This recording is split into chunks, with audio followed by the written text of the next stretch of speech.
In front of me is Alcatel One X from 2019, and let me show you how to activate call waiting on the following device.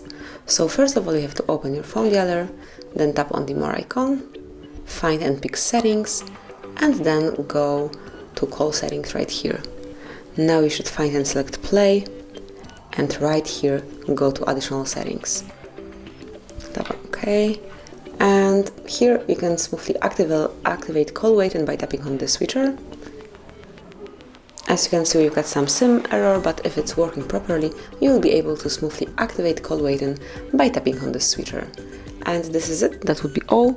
Thank you for watching, please subscribe our channel and leave the thumbs up.